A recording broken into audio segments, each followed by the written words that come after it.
कभी सोचा है कि बाजार से जो एकदम चमचमाता हुआ सेब हम घर लाते हैं, उस पर 20 से भी ज्यादा तरह के कीटनाशक लगे हो सकते हैं?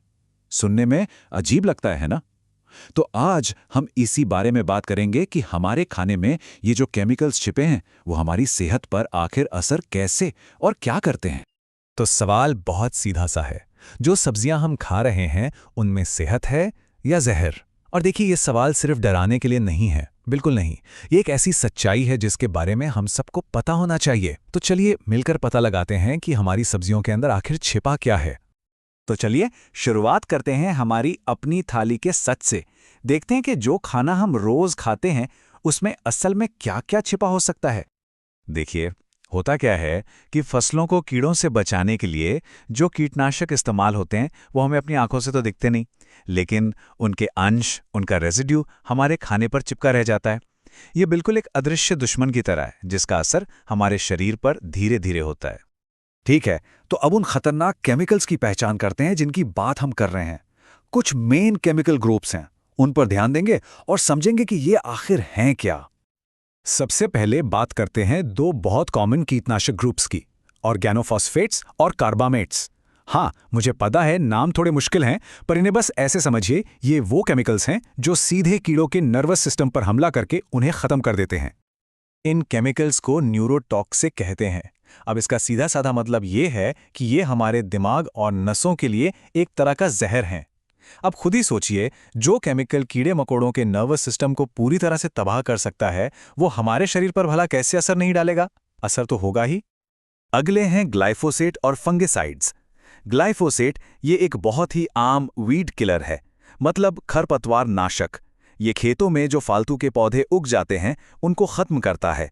और फंगिसाइड्स, खैर ये तो नाम से ही साफ है, ये फसलों को फंगस यानी फफूंद लगने से बचाते हैं। यहाँ एक बात समझना बहुत ज़रूरी है। ग्लाइफोसेट को लेकर कई स्टडीज़ हुई हैं जो इसे कैंसर से जोड़कर देखती हैं। और जहाँ तक फंगिसाइड्स की बात है, वो हमारी फसलों को तो बचा लेते हैं, लेकिन अगर उनके अंश हमारे शरीर में पहुँच गए तो वो भी हमारी सेहत के लिए अच्छा नहीं है। हमारी लिस्ट में अगले दो नाम हैं पायरीथ्रॉइड्स और नियोनिकोटिनॉइड्स। चलिए देखते हैं कि इनमें क्या फ़र्क है। पायरेथ्रॉइड्स का असर तुरंत दिखता है, जैसे त्वचा या आंखों में जलन। लेकिन नियोनिकोटिनाइड्स का खतरा वो कहीं ज्यादा बड़ा और गहरा है। पता है क्यों? क्योंकि ये सीधे मधुमक्खियों को नुकसान पहुंचाते हैं। और अगर मधुमक्खियां ही नहीं रहीं तो हमारी बहुत सी फसलें भी नहीं उगेंगी। मतलब ये सिर्फ हमारी सेहत का सवाल नहीं है, ये तो पूरे इकोसिस्टम का सवाल बन जाता है। तो अब तक हमने इन केमिकल्स की पहचान तो कर ली है। अब ज़रा और डिटेल में देखते हैं कि इनका हमारी सेहत पर सीधा सीधा क्या असर पड़ता है और ये किन किन बीमारियों से जुड़े हुए हैं। सबसे बड़ा और सबसे डरावना रिस्क है कैंसर। ये कोई सुनी सुनाई बात नहीं है। यहाँ तक कि वर्ल्ड हेल्थ ऑर्गेनाइजेशन यानी WHO की जो कैंसर एजेंसी है, उसने भी कुछ कीटनाशकों को इंसानों के लिए कैंसर पैदा करने वाला माना है। खास तौर पर ऑर्गेनोक्लोरिन और ऑर्गेनोफॉस्फेट जैसे केमिकल्स, जो एक ज़माने में खेती में बहुत इस्तेमाल होते थे, उन्हें कैंसर के बढ़ते हुए खतरे से जोड़कर देखा गया है। कैंसर तो है ही, पर जैसा हमने पहले भी न्यूरोटॉक्सिक कीटनाशकों की बात की थी, ये केमिकल्स हमारे दिमाग और नर्वस सिस्टम पर भी सीधा अटैक कर सकते हैं। जो ऑर्गेनोफॉस्फेट्स और कार्बामेट्स हैं, अगर कोई लंबे समय तक इनके संपर्क में रहता है तो उसे याददाश्त की समस्या, ध्यान लगाने में मुश्किल, यहाँ तक कि डिप्रेशन और एंग्जाइटी जैसी मेंटल हेल्थ प्रॉब्लम्स भी हो सकती हैं। और लिस्ट यहीं खत्म नहीं होती।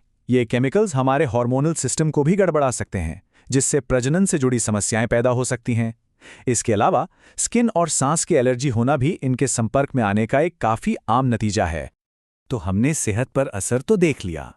अब आगे बढ़ते हैं और ये देखते हैं कि ये केमिकल्स हमारी रोज़मर्रा की फसलों में, यानी गेहूं, चावल, सब्जियों में कहाँ और कैसे पाए जाते हैं।